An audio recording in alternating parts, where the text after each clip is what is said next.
Good morning, friends, and welcome. Let's start our class today with a prayer. Heavenly Father, Divine Mother, friend, beloved God, Guru Preceptors, Jesus Christ, Babaji Krishna, Lahiri Mahashaya, Swami Shri Yukteswarji, beloved Master Paramahansa Yogananda Ji, saints of all religions, we bow at thy feet. We ask thy blessings on our satsang today. Fill our minds with thy thoughts and consciousness. Fill our hearts with thy love and joy. Om Shanti, Shanti, Shanti. Let's start today with a song by Swamiji and then a brief excerpt from a talk by Swamiji on this topic, pitfalls, common pitfalls on the spiritual path. Banat, Banat, Banjai. Welcome again, friends.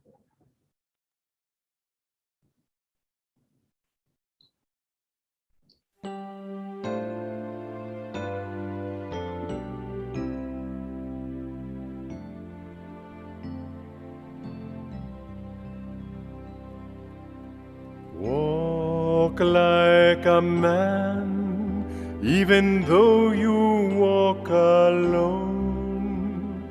Why court approval once the road is known?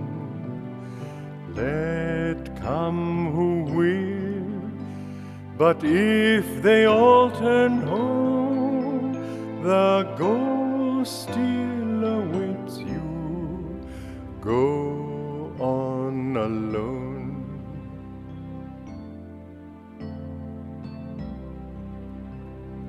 Follow your dream, though it lead to worlds unknown. Life's but a shadow, once our dreams have flown. What if men cry, your dream is not our own? Your soul knows the answer. Go on alone.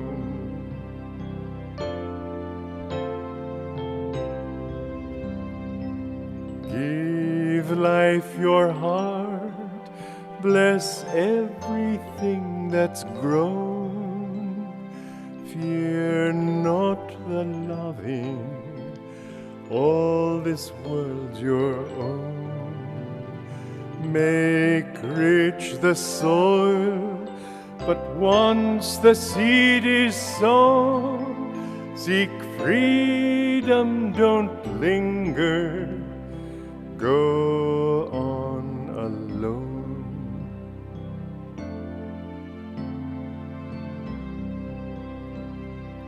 Walk like a man, even though you walk alone.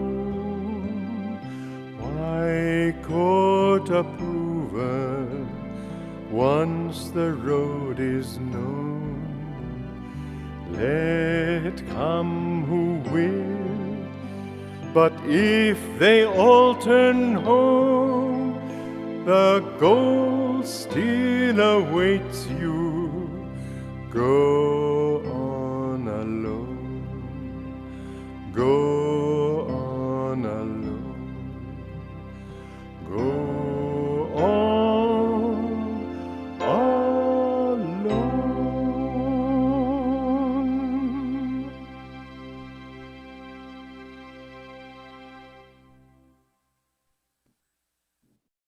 But the way to get that kind of faith is partly by having that kind of faith in the Guru and saying that what you have, even though it isn't something I have, is something I want to be open to. And the ego will put up all sorts of defenses, and it'll say, I don't want to listen to anyone else, I want to get it for myself, I like my opinions, well, don't tell me what to do. I've got to have my own freedom. And in that freedom they find bondage. To take that teaching that is coming on those vibrational wavelengths into oneself, and to take it inside yourself, and to say that I want to be in tune with, what am I giving you? I'm only giving you what Master has given me. There's nothing I have of my own to give you. But I do know that I have something of his that I didn't have before I met him. I do know that that is valid. I do know that the extent to which you've taken it from me, you have something valid to give to others. And so it will go on for generation after generation. And that's what will keep this work alive. It won't be kept alive by just having a beautiful headquarters. It will be kept alive by individuals who understand that the more they share that attunement with others, the more they can really serve as instruments of the ray. A ray that Master too was merely representing. He wasn't creating. We all represent that ray that God has sent into this world. So discipleship then, to recapitulate, means to be open to that ray, to that vibration of consciousness that has come to us through Master, through me, through you, through all those who are in tune with it, outward to all those who are still hungry. And it means putting ourselves aside so that we can receive more and more, and to give up this false idea that your ego, that your ego is your real self. Your ego is not your real self. And if you want to protect that ego and that unreal self from any outward influence saying that that's not me, then you'll never get anywhere. You'll just stay in the same mud pit you've always been in. But if you can say, I'm tired of being me. I'm tired of this old man who's been just leading me in the wrong ways for so many incarnations. I'm tired of the trap of ego and desire and personality and all the reactive process that has been so much a part of my existence. I want to open myself to something else that seems like it isn't me. You'll suddenly find that that is you. Being in tune with that, you will find yourself. Rejecting that higher reality in the egoic determination to maintain your individual integrity as a separate human being will keep you locked in delusion. Welcome again, friends. This is such an important topic. How do I make it to the end? There's so many pitfalls along the way. We have our gurus, we have Master, we have Swamiji, we have our techniques, we have guru buys, we have centers to go to, we have ways we can serve, we have everything to make it to freedom. We have Master's good, very, very good karma, his good karma that made our karma better. We have the guidance of those who are able to guide us. Really, we have everything we need, but we also have to offer ourselves. We can't just say, well, I've got everything and it will make it, I'll make it. I remember I was reading from the Bhagavad Gita when Swamiji was writing that. He was writing Master's commentary, and it said that if a person practices Kriya for 3 years and 6 years, 12 years, 24, on that they could find God. So I went to Swamiji and I said, this is such good news. It's wonderful, Swamiji. I mean, look what this is saying here. And that's what Master said. And Swamiji looked at me and he said, Dhyana, how many people practice Kriya correctly? And I was shocked by that. I thought, well, it was a given, 3 years, 6 years, 12 years, 24. I think you can add everything, you can add anything to that as well. How many people do the path correctly? How many people are serving properly? How many people are doing the techniques properly, or who have their whole heart in their devotion? And we have to realize that it's not for granted. We can't take it for granted that we will even make it to the end of this lifetime on the path. I've seen many people fall, many people leave, go elsewhere, many people get delusion, many people who just didn't have the strength or energy to keep going. And so I want to share with you today a few of the common pitfalls that Swamiji talked about, Master talked about, and that I've seen myself through living at Ananda for so many years. The first is people feel meditation alone is going to take them there. It won't. most people can't meditate well. Hong Sa, Om, or Kriya, that they don't do very well. So Master's given a whole formula. He's given meditation, all our techniques. He's given energization. He's wanted us to practice Hatha Yoga. He's given ways that we can serve, study. There's so many things. Chanting, he said chanting's half the battle. He said Kriya and devotion, where devotion is big on the path. Kriya and devotion is like mathematics. He said to be in tune with me, serve my work. Service helps your meditation. Meditation helps your service.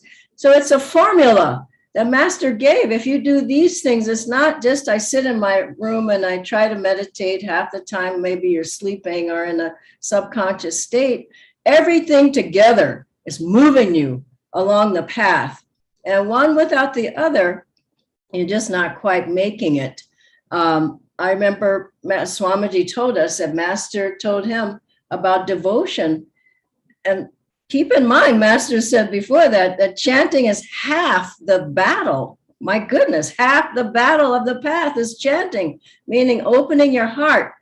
And it doesn't mean I chant here and there and whenever I feel like it. It's like, get an instrument, start chanting, or listen to the music and chant along with the recordings of the chants. But chanting is important. And then also devotion. Master told Swamiji, you must get devotion. You're going to have a long, dry path without devotion. Swamiji got a harmonium. He started chanting. He started praying to Divine Mother to give him devotion. This is important. People say, well, I'm mental and that's okay. It's not okay. Swamiji was very intellectual, but Master brought him to a balance of head and heart. And so this is important. The second point is a pitfall is self-importance. I'm important, but you're not important. It's a thing. I see people, well, he's serving me, he's giving me this. And I remember Swamiji said, when people touch my feet, I feel they're blessing me. It's not about me and who I am. And he said, one person was feeling kind of bad that Swamiji wasn't giving them enough energy. And I see people doing that. And Swamiji told them, listen, nobody's more important to me than anybody else. I'm not even important to myself. And we've got to remember that self-importance means there's a big ego block. And as you serve and give and do anything that's asked of you, then you start releasing that block of the ego. I remember this Swamiji with one big program we had in America. Swamiji went on and on about the merits of this one person and how wonderful they were. And this was in front of 200-300 people. And afterwards, everybody said that person must be having a lot of problems because Swamiji never would praise you, would never put you up. I remember one time after a Kriyaban retreat weekend that I had help with our team in the Kriya Sangha, Swamiji came up to me and he says, oh, Dhyana, you did so much to make that program work. And I said, Swamiji, don't do that. You gave all the talks, you gave the whole program. And so he would test you though, to see, where are you with it? Is your head getting bigger? Master one time, because one of the monks, I'm not sure which one, I probably should name the name, but anyway, some of the ladies were thinking he was, he should be praised. And so Master said he wanted to just nip that in the bud. So at one huge program, Master made the monk wear a turban that Master wrapped it himself. And all during the program, the turban was falling off on one side, and it was falling off on the other, and everybody was looking at this person. And this is the thing, that person has sort of gotten into that. And what I found is Divine Mother will flatten you right away. If you really want to get rid of self-importance, she will find a way. And it's not that fun. So better to get rid of it yourself. The next one is laziness. That, oh, it's too much. Oh, I don't feel like it. Oh, it's too hard. It's too hard to change, too hard to get up in the mornings, too hard to meditate every day, too hard to energize. It's too hard to serve. I don't feel like it. And energy is the cornerstone of Master's whole practices. If his whole path is energy, that's why he gave energization exercises. And Swamiji would keep us going all night. You would think, oh, it's got to be over now. Nope, one more thing. Nope, one more thing. And I was remembering the story of Master with Swamiji, and I think it was Norman. And it was a hot, hot day like it is in Delhi now. And they were out. First of all, he had the monks building a swimming pool, which Swamiji said, I don't think he ever used it, but he wanted to keep them busy.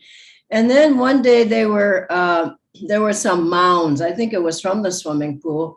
And Master came out and he said, these mounds don't look so nice. Let's flatten them out. And he said, bring a 2x4 over. So it was the two monks, and he had just flattened this out. He said, and Swamiji said it was incredibly difficult to flatten out a mound with a 2x4. And Master, he said the bigger monk, Norman, was panting. It was so difficult. The Master said, oh, that looks good. He said, why don't we do one more? And he had him do another one. He said, oh, that looks so much better. One more. He kept going, one more. They were perspiring. They were exhausted. And Master, finally, Swamiji, he just started laughing because he could see Master was just trying to tell them, you have so much energy within you. Don't feel tired all the time.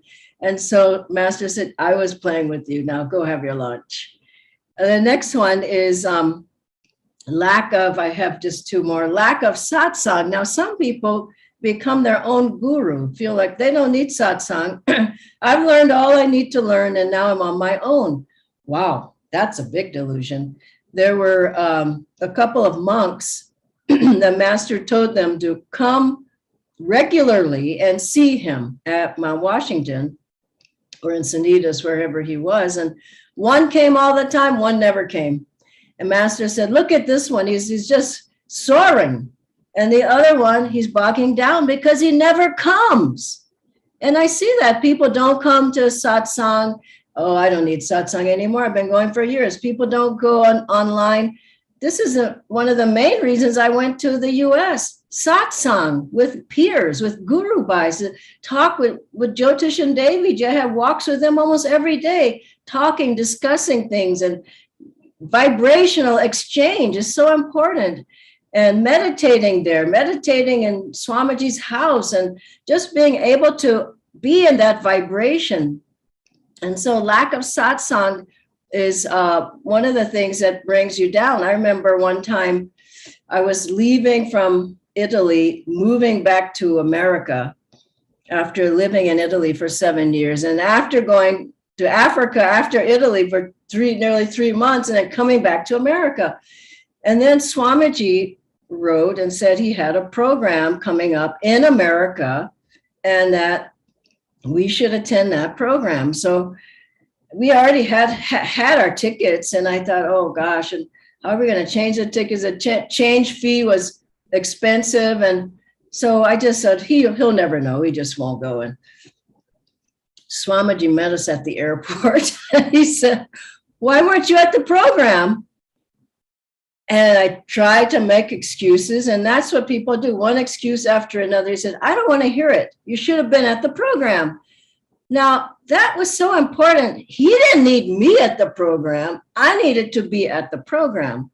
Do you understand? And so it's not like people need you to show up at the satsang. You need the vibration. You need the magnetic exchange. You need the energy exchange. You need the upliftment. And as soon as people say, no, I don't, I have my own sadhana going at home, or I do my own thing, they don't look good, is what I've seen. They look self-involved. And so you need the exchange with the other Guru Bhais. You need their energy. You need the inspiration. I was just in Gurgaon last week at a program in person. What a wonderful time. And I was just in Panchil the day after. How wonderful to have the satsang with Guru Bhais. It's so uplifting and purifying. So see that as an essential. And finally, the last one is a failure to listen. Jyotish and Deviji told me the room I was staying in at the Nanda village at the Crystal Hermitage, they said this was the room Swamiji used to counsel people in. what counseling he did. And he said we would walk people into the room and Swamiji would talk with them. We would escort them out. And he said it was amazing. We would sit there with Swamiji, and when we'd leave the room with the person, they would say exactly the opposite of what Swamiji told them. He agreed with me. And this happens. People don't listen. They don't want to listen. Well, this is what I feel. Nobody can tell me. And they just sort of couch it to a way that it fits with them, their own delusions. I remember once I was working on some Kriya booklets. And I've told this story before, but boy, it was really a strong lesson for me. And Swamiji, the inside, the content was fine, but word came back, Swamiji didn't like the cover. And I thought, what does the cover have to do with anything? It's the content. It's all about Kriya. All I did was plaster somebody on the cover who was meditating, one of our Guru Bhais. And so I wrote Swamiji a long letter, why I can't change the cover. And we have 2,000 of these and on and on. No word back from Swamiji. Days went by. 2 whole weeks went by. No word from Swamiji. Finally, I just realized I'm wrong. I wasn't listening. He was trying to tell me to listen. And so I wrote him back. I said, Swamiji will change the covers, will do anything. What would you see as the cover? 5 minutes. Within 5 minutes, he wrote me back. If you were to ask me, I would do this. And of course, then we put Master on the cover. Of course, he should be on the cover. And then after that, 8 other Kriya booklets came out. But I was blocking it from, no, I don't want to listen. I know what's best. Who cares about the cover? And then the other point about that is listening to the wrong people. I remember Swamiji saying to me different times, why are you listening to that person? They don't know anything. Why are you listening to that person? He's no saint. People go and they listen to this person. They listen to the psychic. They listen to the astrologer that's not a good astrologer. They listen to the counselor that's not a good counselor. And they end up in a pitfall, a pit. And so anyway, you understand these points are vital. And I can say after decades of on the path of struggling and seeing people struggling, seeing people come up, fall, get back up, everybody falls at some point, but do you get back up and you keep trying and keep trying? God will never let you down, Master said, if you keep trying. So now I would like to ask Nitendra to come on screen. And we have a couple of questions to close the class today. Thank you, Dhyanaji. I'll just share these questions on the screen. So the first one, Dhyanaji, is sometimes my life is so busy, I don't feel that I get enough time in meditation. I also have a family, job, and other responsibilities. So what can I do in such a situation? I would say, do your best. And when you have more time, why don't you use it for meditation? When people have more time, they're off doing this, go to the shopping mall or whatever. Once a week, just tell yourself, once a week, I'll do more. Whatever the day is, might be Sunday, it might be Saturday, it might be Friday night. Once a week, I'll do more. I'll do a longer meditation. And then things go in cycles and phases. Sometimes you just don't have a lot of time in your life. I went through that on the path, serving, that it was just a moment to serve, and meditate less. But then the moment came, meditate more. And I took that opportunity. And so when you have, the children are grown up, I see people still, no, I still don't have any time. Well, your kids are gone now, and I'm retired now. I still don't have any time. Well, be honest with yourself. And as you have the time, use it for God. Don't use it for other things. And as you use it for God, seek ye first the kingdom of God. All these things will be added unto you. It says in the Bible. And as you put God first, everything falls into place. And when you just don't have the time, you have the newborn child. I remember Swamiji saying to someone, well, your child is your sadhana for now. But if the child is 18, come on, you don't have to stay there babying them. You need to grow up yourself. And so Be honest. Self-honesty is important. That's another pitfall. People aren't honest and they make the excuse and excuse. Then the time's gone and they're in the next lifetime. And so that's what I would say. As you have more time, use the time for God. Thank you for such practical advice, Dhyana. The next one is, the path has been difficult and there have been many things to overcome. Have you also found that it ever gets easier? Well, that's a good question. And I have to say, I have found. It's like climbing up a mountain. At first you think, God, I got a long ways to go. Am I ever going to get up there? And you just keep climbing. And then after a while, the climb isn't so hard and it's not so far to go. Or learning if you run like you, Nitendra, or if you swim, or if you play an instrument. I remember when I first started playing violin, it sounded terrible. Am I ever going to play a piece? And it sounded terrible for a while. And then it starts sounding okay. And then it sounded better and better and better. If you're learning how to cook at the beginning, it just doesn't taste very good, does it? So I would say just do what you can, but I can honestly say at a certain point, there's a wind at your back. But you've created that with Guru's grace. And it seems like, maybe seems is the word, because it seems like it's not as hard. At first, it probably wasn't as hard either, but it seemed more difficult. Isn't that true? I think it's the seeming. And so just say yes to life. Be positive. Whatever's happening, it's your own karma. Nobody gave it to you but yourself. And everyone's gone through hard times. I certainly have gone through them. But what do I look back on my spiritual life. I don't say, oh God, I went through that. I have to go through that and geez, they have to go through so much. And I saw some pictures of myself when I was like 4 years old. And recently when I was at my mom, she gave me those pictures. What did I see in those pictures? So much joy. And where did that joy come from? It came from other lives of seeking God. And then this life, I remember I was joyful. Then what happened to my joy when I became like a teenager and, young adult? And then I was searching for my guru. And when I found Master again, the joy started coming back. Then it came more. You had to work at it. Then it came more. And then it just came. So how do I look at my life on the path? Full of joy. If you start looking at the difficulties, you'll never find the joy. Start looking for the joy now. You'll find it. It's there. Underneath every sorrow, the opposite is there, and that's joy.